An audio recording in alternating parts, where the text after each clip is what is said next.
Welcome to Telangana State Board of Intermediate Education Digital Classes for Vocational Courses.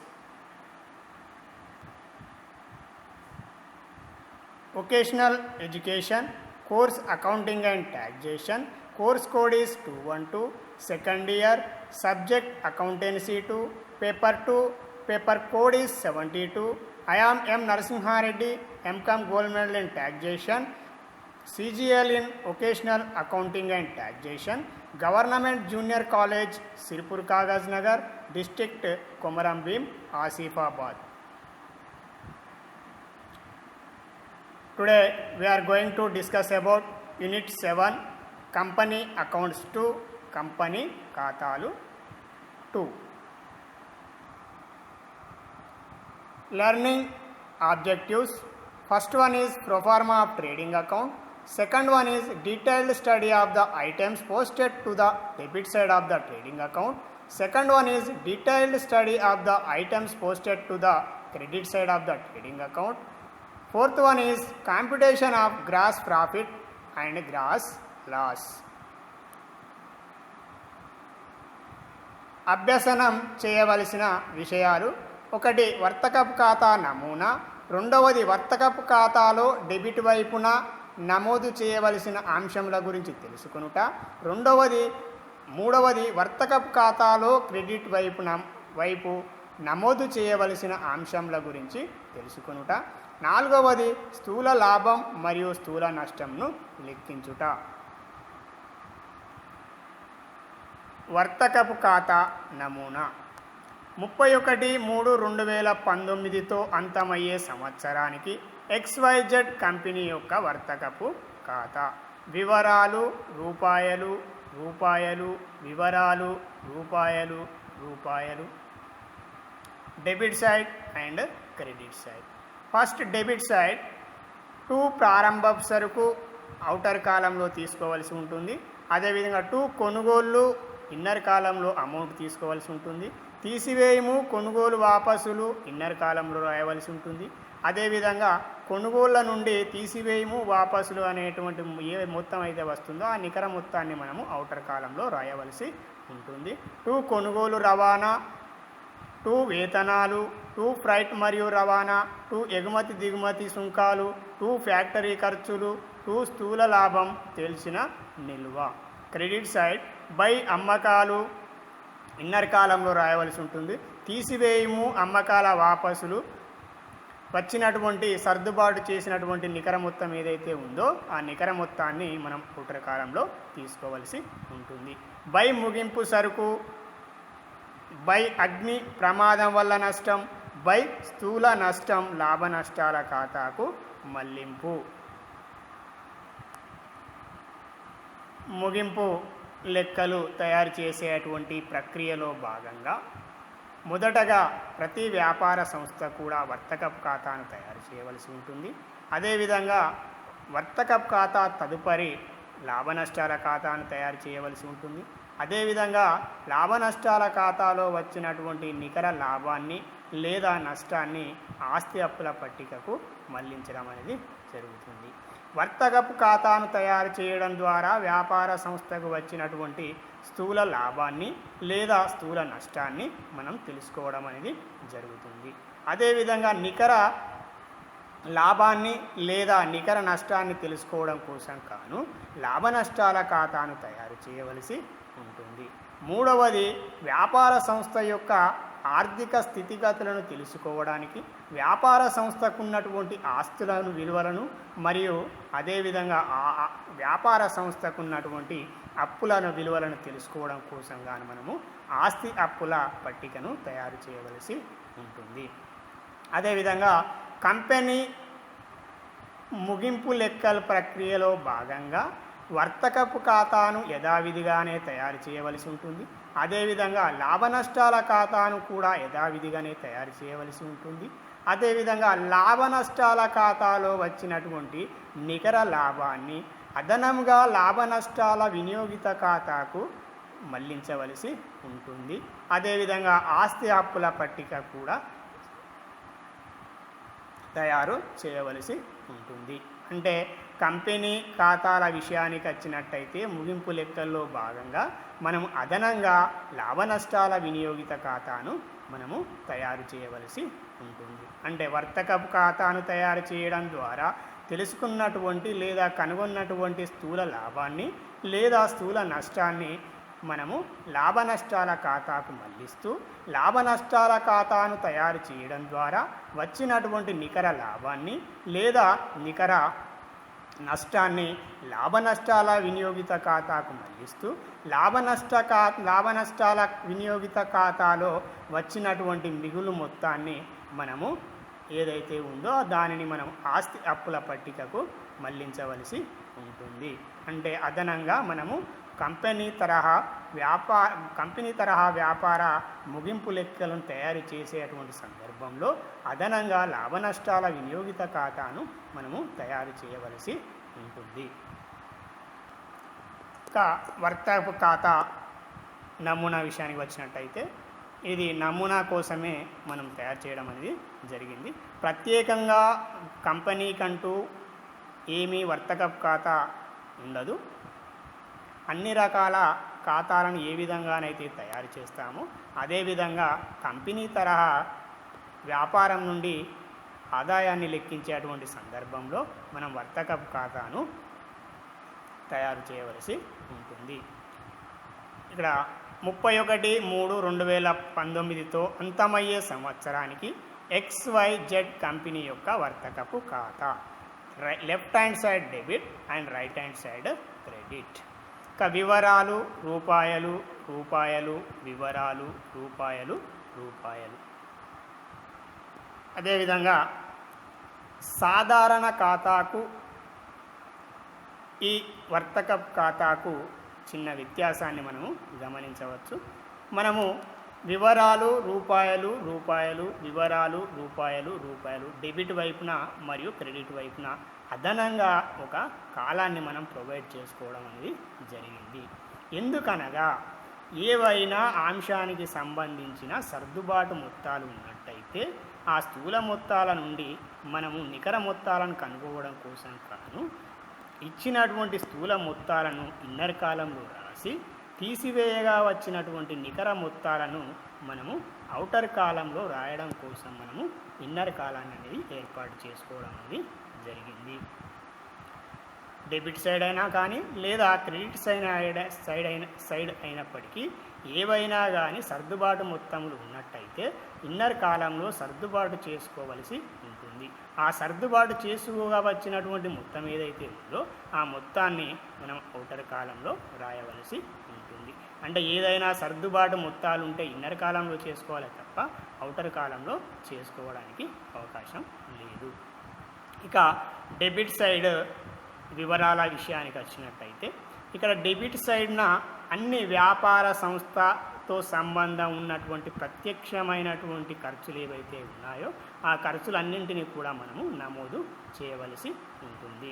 Debit సైడ్న ప్రత్యక్ష ఖర్చులను అదేవిధంగా credit సైడ్న ప్రత్యక్షమైనటువంటి వ్యాపారం అమ్మకాల ద్వారా వచ్చిన మొత్తమే కానీ లేదా ముగింపు సరుకే కానీ లేదా ప్రత్యక్షమైనటువంటి వ్యాపారంతో సంబంధం ఉండి ప్రత్యక్షమైనటువంటి ఆదాయాలను మనం క్రెడిట్ వైపున చూపించవలసి ఉంటుంది. ఇక డెబిట్ సైడ్ అంశాల విషయాల గురించి చూసినట్టయితే ప్రారంభపు సరుకుకు ఏమీ సర్దుబాటు ఉండదు. ఇది వ్యాపారపు సర్దుబాటు ఉన్నట్టయితే మనం ఇన్నర్ కాలంలో తీసుకోవాల్సి ఉంటుంది, లేదంటే నేరుగా ఔటర్ కాలంలోనే అమౌంట్ రాయవలసి ఉంటుంది. వర్తకపు ఖాతా అనేది ప్రారంభపు సరుకుతోనే మొదలు కావడం అనేది జరుగుతుంది.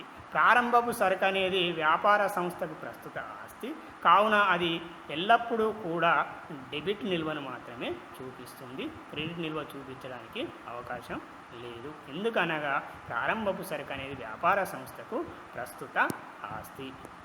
ఇక సెకండ్ పాయింట్ కొనుగోలు అని ఇన్నర్ కాలంలో తీసుకోవాల్సి ఉంటుంది. ఒకవేళ కనుక కొనుగోలు వాపసులను ఇచ్చినట్టయితే కొనుగోలు తీసివేయము కొనుగోలు వాపసులు అని ఇన్నర్ కాలంలో అమౌంట్ రాసి స్థూల మొత్తం కొనుగోళ్ల నుండి వాపసులను తీసివేయగా వచ్చినటువంటి నికర మొత్తం కొనుగోళ్ళు ఏవైతే ఉన్నాయో ఆ నికర మొత్తం కొనుగోళ్లను మనము ఔటర్ కాలంలో రాయవలసి ఉంటుంది.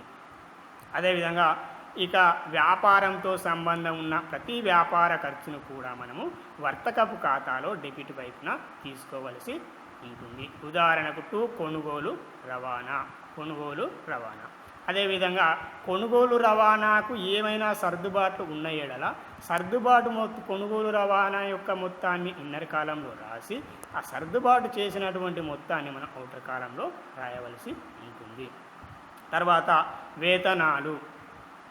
ఉత్పత్తి ప్రక్రియలో పాలు పంచుకునేటువంటి కార్మికులకు చెల్లించేటువంటి వేతనాలు ఏవైతే ఉన్నాయో ఆ వేతనాలు ప్రత్యక్షమైనటువంటి ఖర్చు కావున మనము వర్తకపు ఖాతాలో డెబిట్ వైపున తీసుకోవలసి ఉంటుంది. ఒకవేళ వేతనాలే అంకణాలు కనుక కేవలం వేతనాలు ఇచ్చినట్టయితే మనం వేతనాలను నేరుగా ఔటర్ కాలంలో తీసుకోవాల్సి ఉంటుంది. అదేవిధంగా వేతనాలకు ఏమైనా సర్దుబాటు ఇచ్చినట్టయితే ఆ సర్దుబాటు మొత్తాన్ని ఇన్నర్ కాలంలో తీసుకొని దాన్ని సర్దుబాటు చేస్తూ మనము నికర మొత్తాన్ని ఔటర్ కాలంలో రాయవలసి ఉంటుంది. ఉదాహరణకు వేతనాలు ప్లస్ సర్దుబాట్లలో చెల్లించవలసిన వేతనాలు ఇచ్చినప్పుడు లేదా ముందుగా చెల్లించిన వేతనాలు ఇచ్చినప్పుడు ఆ చెల్లించిన వేతనాలకు కానీ లేదా ముందుగా చెల్లించినటువంటి వేతనాలకు కానీ మనం సర్దుబాటు చేసి ఔటర్ కాలంలో రాయవలసి ఉంటుంది. ఫ్రైట్ మరియు రవాణా. అదేవిధంగా ఎగుమతి దిగుమతి సుంకాలు, ఫ్యాక్టరీ ఖర్చులు, స్థూల లాభం తేల్చిన నిల్వ లాభ నష్టాల ఖాతాకు మళ్లించవలసి ఉంటుంది. ఒకవేళ వర్తకపు ఖాతాను తయారు చేయడం ద్వారా కనుక మనకు తేల్చిన నిల్వ అయితే స్థూల లాభం వచ్చినట్టయితే ఆ స్థూల లాభాన్ని లాభ నష్టాల ఖాతాకు మళ్లించవలసి ఉంటుంది. ఇక క్రెడిట్ బై అమ్మకాలు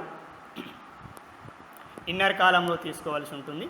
అదేవిధంగా ఇన్నర్ కాలంలో తీసుకున్నటువంటి మొత్తం కనుక సర్దుబాటు ఉన్నట్టయితే అవి స్థూల అమ్మకాలని అర్థం. ఆ స్థూల అమ్మకాల నుండి తీసివేయము అమ్మకాల వాపసులు, స్థూల మొత్తం అమ్మకాల నుండి వాపసులను తీసివేయగా వచ్చినటువంటి నికర అమ్మకాలు ఏవైతే ఉన్నాయో ఆ నికర అమ్మకాలను మనము ఔటర్ కాలంలో చూపించవలసి ఉంటుంది. ముగింపు సరుకు అనేది సాధారణంగా సర్దుబాట్లలో ఇవ్వడం అనేది జరుగుతుంది. సర్దుబాట్లలో ఇచ్చినటువంటి ముగింపు సరుకును మనము ఔటర్ కాలంలో తీసుకోవడం అనేది జరుగుతుంది. ప్రారంభపు సరుకుతో మనకు వర్తకపు ఖాతా ప్రారంభం కావడం జరుగుతుంది. అదేవిధంగా ముగింపు సరుకుతో సాధారణంగా ముగియడం అనేది జరుగుతుంది. ఇంకా ముగింపు సరుకు విషయానికి వచ్చినట్టయితే సాధారణంగా ముగింపు సరుకును సంవత్సర అంతంలో మనము లెక్కించడం అనేది జరుగుతుంది. కావున సాధారణంగా సర్దుబాట్లలో ఇవ్వడం అనేది జరుగుతుంది. ముగింపు సరుకును కనుక సర్దుబాట్లలో ఇచ్చినట్టయితే మొదటిసారి లాభ నష్టాల ఖాతా వర్తకపు ఖాతాలో క్రెడిట్ వైపున తీసుకోవాల్సి ఉంటుంది. అదేవిధంగా రెండవసారి ఆస్తి అప్పుల పట్టికలో ప్రస్తుత ఆస్తుల కింద మనం చూపించవలసినటువంటి అవసరం అనేది ఉంటుంది. వర్తకపు ఖాతా గురించి తెలుసుకోవలసినటువంటి విషయాలు. 1. వర్తకపు ఖాతాను తయారు చేయడం ద్వారా నియమిత కాలానికి వ్యాపార సంస్థ యొక్క స్థూల లాభమా లేదా స్థూల నష్టమా అని తెలుసుకోవడం అనేది జరుగుతుంది. అంటే ఒక నియమిత కాలం అంటే ఒక సంవత్సర కాలానికి వ్యాపార సంస్థ స్థూలంగా నిర్వహించినటువంటి వ్యాపారం ద్వారా వ్యాపార సంస్థ పొందినటువంటి స్థూల లాభమా లేదా స్థూల నష్టమా అని తెలుసుకోవడానికి మనము వర్తకపు ఖాతాను తయారు చేయవలసి ఉంటుంది. అంటే ప్రత్యక్షమైనటువంటి ఆదాయాలకు మరియు ప్రత్యక్షమైనటువంటి ఖర్చులకు సంబంధించినదే వర్తకపు ఖాతా. ఈ వర్తకపు ఖాతాను తయారు చేయడం ద్వారా వ్యాపార సంస్థకు ఒక సంవత్సర కాలంలో వచ్చినటువంటి స్థూల లాభాన్ని లేదా స్థూల నష్టాన్ని మనము వ్యాపార ఫలితాన్ని తెలుసుకోవడానికి అవకాశం అనేది ఉంటుంది. 2. స్థూల లాభం లేదా స్థూల నష్టంను కనుగొంట. స్థూల అమ్మకాలు కూడుము ముగింపు సరుకు స్థూల మొత్తం రావడం అనేది జరుగుతుంది. తీసివేయము వస్తుత్పత్తి వ్యయం స్థూల లాభం లేదా నష్టం రావడం అనేది జరుగుతుంది. అంటే స్థూల అమ్మకాలు ఏవైతే ఉన్నాయో ఆ స్థూల అమ్మకాలను కూడుము ముగింపు సరుకును అమ్మకాల కనుక కూడినట్టయితే అంటే స్థూల మొత్తం రావడం అనేది జరుగుతుంది. ఆ వచ్చినటువంటి స్థూల మొత్తం నుండి తీసివేయము వస్తుత్పత్తి వ్యయాన్ని తీసివేసినట్టయితే స్థూల లాభం లేదా స్థూల నష్టం అనేది రావడం అనేది జరుగుతుంది. అంటే స్థూల అమ్మకాలు ప్లస్ ముగింపు సరుకు ఏదైతే ఉందో ఆ రెండింటిని కలిపిన మొత్తం నుండి వస్తుత్పత్తి వ్యయాన్ని కనుక తీసివేసినట్టయితే స్థూల లాభం లేదా నష్టాన్ని మనము కనుగొనేది జరుగుతుంది. స్థూల లాభమునకు ఉదాహరణ 31/3/2019తో అంతమయ్యే సంవత్సరానికి XYZ కంపెనీ యొక్క వర్తకపు ఖాతా డెబిట్ అండ్ క్రెడిట్. వివరాలు రూపాయలు. 2 ప్రారంభపు సరుకు 100 రూపాయలు. 2 కొనుగోళ్ళు 100 రూపాయలు. 2 తీసివేయము కొనుగోలు వాపసులు 50 రూపాయలు. ఔటర్ కాలంలో నికర కొనుగోళ్ళు 50 రూపాయలు రాయవలసి ఉంటుంది.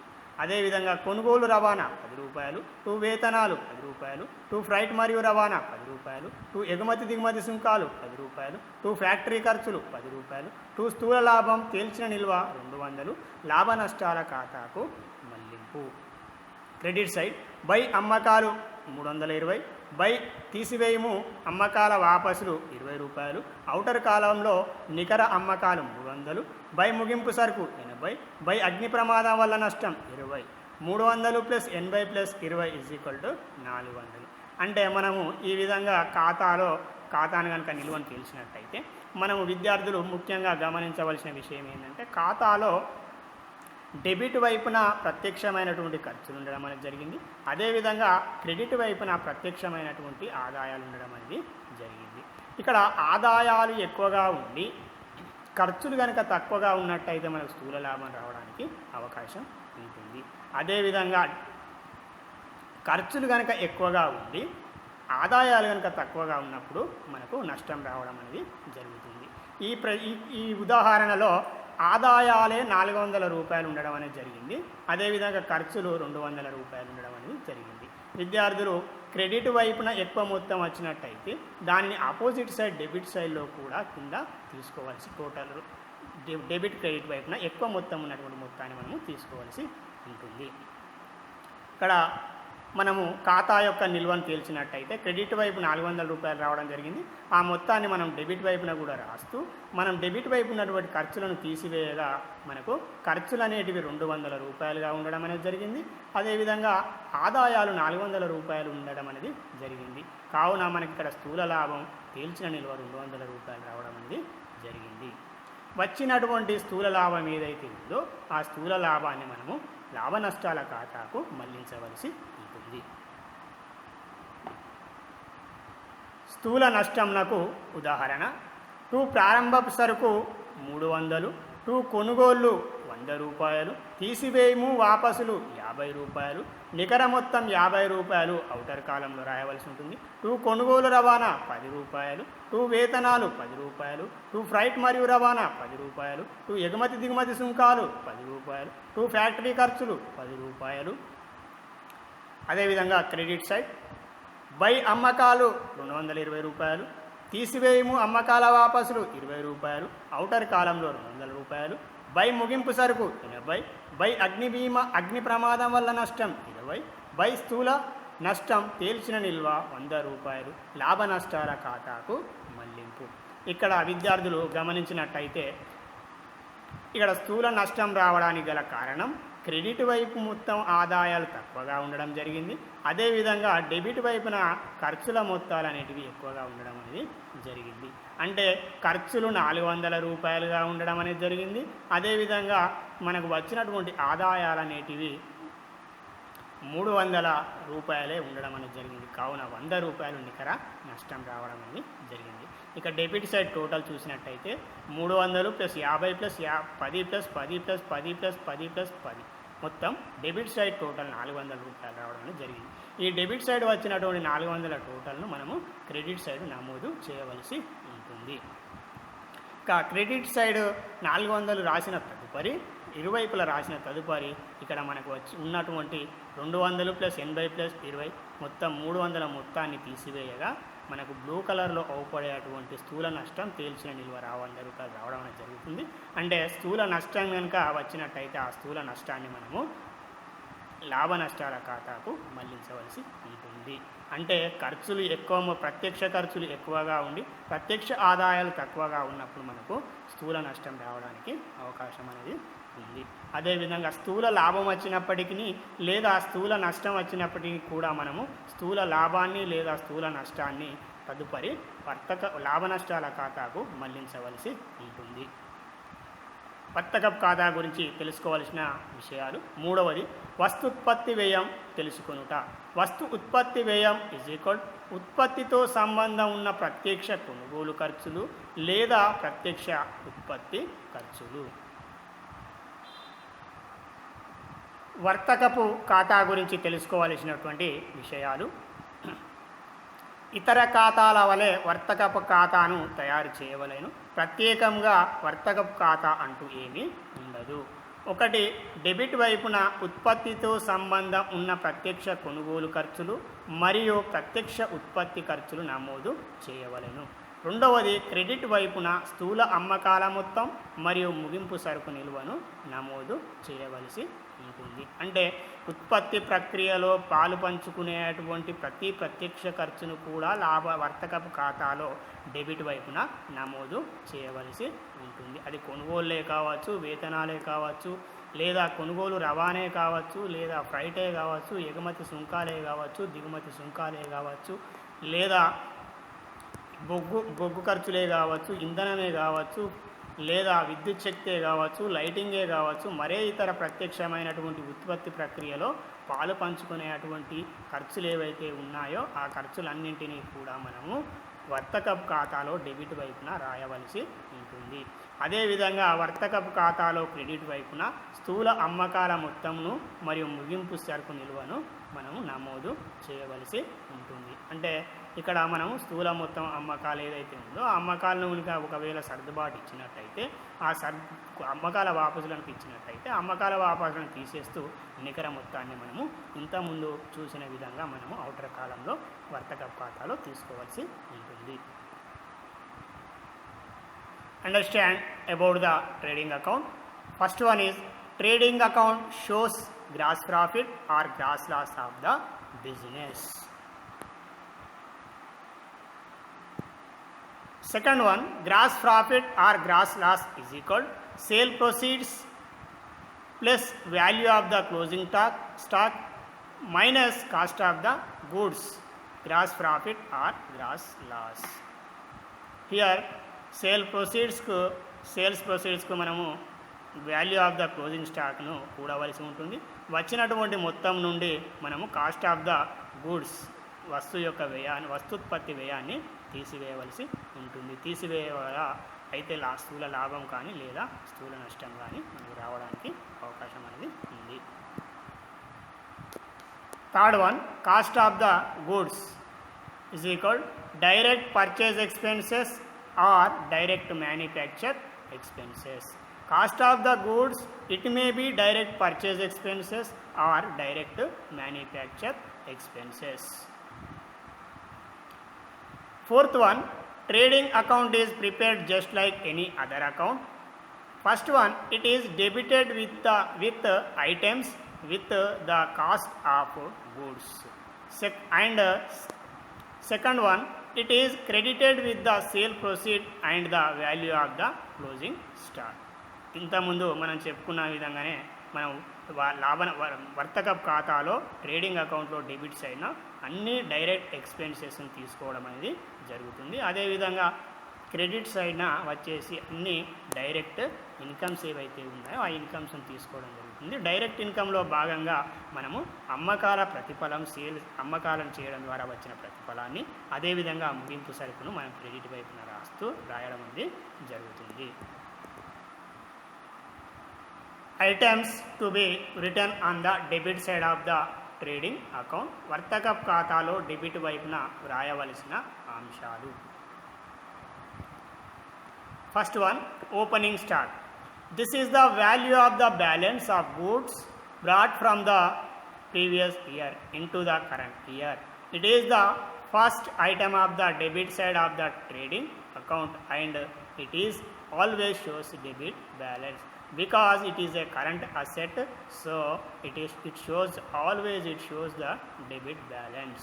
All assets shows the debit balance, hence it is the current asset, it is shows the debit balance. ఒకటి ప్రారంభపు సరుకు గత సంవత్సరం ముగింపు సరుకు నిల్వయే ప్రస్తుత సంవత్సరం నాకు ప్రారంభపు సరుకు నిల్వ అగును. ఈ ప్రారంభపు సరుకు వర్తకపు ఖాతాలో డెబిట్ పైపున వ్రాసే మొట్టమొదటి అంశం ఇది. ఎప్పుడు డెబిట్ నిల్వను చూపిస్తుంది అంటే ప్రారంభపు సరుకు అనేది ప్రస్తుత వ్యాపార సంస్థకు ప్రస్తుత ఆస్తి, ఆ వ్యాపార ఆస్తి అనేది ఎప్పటికీ కూడా డెబిట్ నిల్వనే చూపించడం అనేది జరుగుతుంది. ఎందుకంటే ఆస్తులన్నీ కూడా ఎల్లప్పుడూ డెబిట్ నిల్వనే చూపిస్తాయి కాబట్టి ఇది కూడా ప్రస్తుత ఆస్తి కావున డెబిట్ నిల్వనే చూపించడం అనేది జరుగుతుంది. Second one, purchases. This is the value of the goods purchased in the current year. It includes both cash and credit purchases of goods which are for resale purpose. It is the debit side item of the trading account. Net purchases is equal cash purchases plus credit purchases minus purchase returns.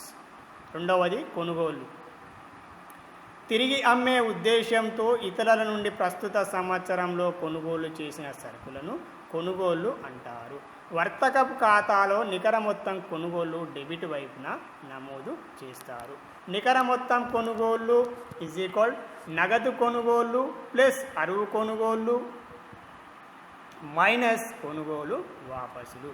అంటే స్థూల మొత్తం కొనుగోళ్ళు ఏవైతే ఉన్నాయో ఆ స్థూల మొత్తం కొనుగోళ్ళ నుండి నికర మొత్తం కొనుగోళ్లను మనం కనుగోవడం కోసం గాను నగదు కొనుగోళ్ళు ప్లస్ అరువు కొనుగోళ్ల నుండి ఏవైనా మొత్తం కొనుగోలు వాపసులు ఉన్నట్టయితే ఆ కొనుగోలు వాపసులను మనము తీసివేయవలసి ఉంటుంది. తీసివేయగా వచ్చినటువంటి మొత్తమే నికర మొత్తాన్ని మనము వర్తక ఖాతాలో తీసుకోవలసి ఉంటుంది. Third one, purchases return. This is the value of the goods returned to the sellers. Purchases reduce the value of the goods purchased, so it is deducted from the purchases. Net purchases is equal cash purchases plus credit purchases minus purchase returns. మూడవది కొనుగోలు వాపసులు. సరుకు కొనుగోలు చేసి తిరిగి కొనుగోలు చేసిన సరుకును అమ్మకందారునకు వాపసు చేసినట్లయితే అట్టి సరుకు వాపసును కొనుగోలు వాపసులు అంటారు. కొనుగోలు వాపసులు కొనుగోలు విలువ నుండి తీసివేయవలెను. నికర కొనుగోళ్ళు ఈజ్ ఈక్వల్ నగదు కొనుగోళ్ళు ప్లస్ అరువు కొనుగోళ్ళు మైనస్ కొనుగోలు వాపసులు. Fourth one, carriage or freight inward. This includes all charges of bringing purchased goods to the business place.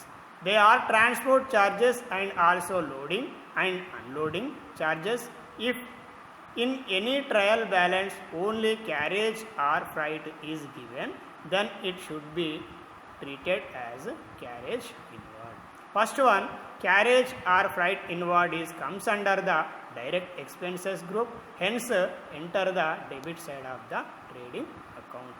Second one is carriage outward comes under the indirect expenses group, hence enter the debit side of the profit and loss account. కొనుగోలు రవాణా. ఇతరుల నుంచి కొనుగోలు చేసిన సరుకులను కర్మాగారం factory లోపలికి తీసుకురావడానికి చెల్లించిన ఖర్చులను రవాణా లేదా కొనుగోలు ఖర్చులు అంటారు. ఈ కొనుగోలు రవాణా ఖర్చులను వర్తక ఖాతాలో డెబిట్ వైపున నమోదు చేయవలెను. సూచన 1, కొనుగోలు రవాణాను వర్తక ఖాతాలో డెబిట్ వైపున నమోదు చేయాలి. ఎందుకనగా ఇది ప్రత్యక్షమైనటువంటి ఖర్చు కావున మనము వర్తక ఖాతాలో తీసుకొనవలసి ఉంటుంది. అదేవిధంగా అమ్మకపు రవాణాను లాభ నష్టాల ఖాతాలో డెబిట్ వైపున నమోదు చేయవలెను. ఎందుకనగా ఇది పరోక్ష ఖర్చు. అంటే ప్రత్యక్ష ఖర్చులన్నీ మనము వర్తకపు ఖాతాలో తీసుకునే విధంగా పరోక్ష ఖర్చులు ఏవైతే ఉన్నాయో ఆ పరోక్ష ఖర్చులను మనము లాభ నష్టాల ఖాతాలో తీసుకోవాల్సి ఉంటుంది. అంటే కొనుగోలు రవాణా ప్రత్యక్ష ఖర్చు కావున వర్తకపు ఖాతాలో డెబిట్ వైపున నమోదు చేయవలసి ఉంటుంది. అదేవిధంగా రెండవది అమ్మకపు రవాణా అనేది పరోక్ష ఖర్చు లాభ నష్టాల ఖాతాలో డెబిట్ వైపున నమోదు చేయవలసి ఉంటుంది. Import duty and excise duty.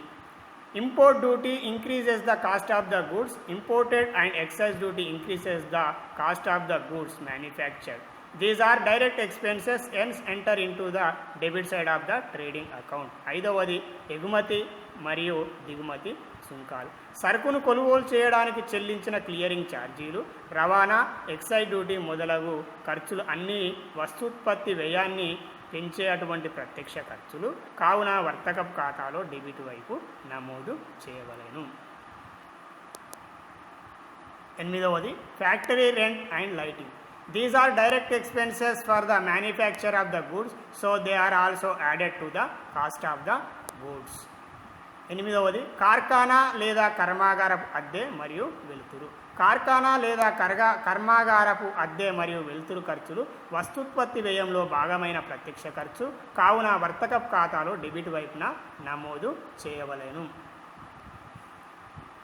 తొమ్మిదవది fuel and power. Fuel and power are the expenses incurred to move machines for the production.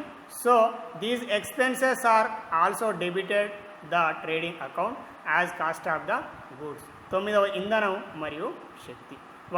వస్తువులను ఉత్పత్తి చేయడం కోసం గాను కర్మాగారంలో ఉపయోగించే శక్తి మరియు ఇంధనం ఖర్చులను ఉత్పత్తి వ్యయంలో భాగమైన ప్రత్యక్ష ఖర్చు కావున వర్తకపు ఖాతాలో డెబిట్ వైపున నమోదు చేయవలసి ఉంటుంది.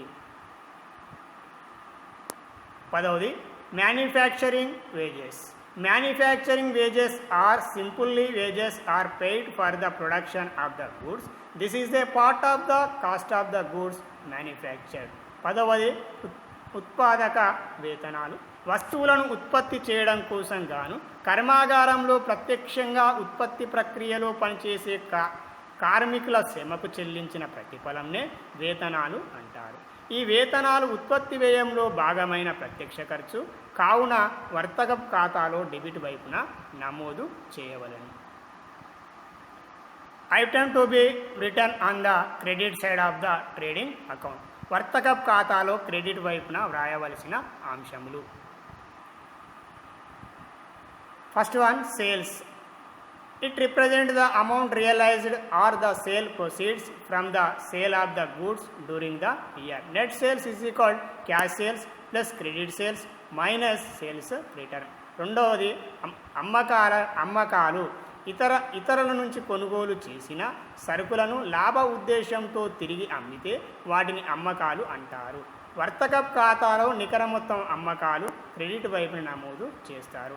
నికర మొత్తం అమ్మకాలు ఈజ్ ఈక్వల్ నగదు అమ్మకాలు ప్లస్ అరువు అమ్మకాలు మైనస్ అమ్మకాల వాపసులు. Second one sales returns. It represents the value of the goods returned by our customers. Sale returns reduce the actual sales, so it is deducted from the sales. రెండు అమ్మకాల వాపసులు. సరుకును అమ్మకాలు చేసిన తరువాత కొనుగోలుదారుని నుండి సరుకు అమ్మకందారునకు వాపసు వచ్చినట్లయితే అట్టి సరుకు వాపసులను అమ్మకాల వాపసులు అంటారు. అమ్మకాల వాపసులు అమ్మకాల విలువ నుండి తీసివేయవలెను. నికర మొత్తం అమ్మకాలు ఈజ్ ఈక్వల్ నగదు అమ్మకాలు ప్లస్ అరువు అమ్మకాలు మైనస్ అమ్మకాల వాపసులు. చివరి ఐటమ్ మూడవది closing stock. It is the value of the unsold goods at the end of the trading period. It is credited into the trading account. Closing stock usually does not appear in the trial balance. At the end of the trading period, the unsold stock or closing stock is valued. ముగింపు సరుకు. ప్రస్తుత గణక సంవత్సరంలో అమ్మకుండా మిగిలిపోయిన సరుకులను ముగింపు సరుకు అంటారు. ఈ ముగింపు సరుకును అంకణాలో కానీ సర్దుబాటులో కానీ ఇవ్వవచ్చును. సూచన: ముగింపు సరుకు అంకణాలో మాత్రమే ఇస్తే కేవలం ఆస్తి అప్పుల పట్టికలో ఆస్తుల వైపు వ్రాయవలెను. రెండవది ముగింపు సరుకును సర్దుబాటులో ఇస్తే మొదట వర్తకపు ఖాతాలో క్రెడిట్ వైపున, రెండవసారి ఆస్తి అప్పుల పట్టికలో ఆస్తుల వైపున నమోదు చేయవలసి ఉంటుంది. తదుపరి క్లాస్లో format of profit and loss account మనము నేర్చుకోబోతున్నాం. అదేవిధంగా profit and loss appropriation account గురించి కూడా మనము తెలుసుకోబోతున్నాం. అంటే రాబోయే అటువంటి నెక్స్ట్ క్లాస్లో మనము వర్తకపు ఖాతా లాభ నష్టాల ఖాతా నమూనాను మరియు అదేవిధంగా లాభ నష్టాల వినియోగిత ఖాతా నమూనాను మనము నేర్చుకుంటాం.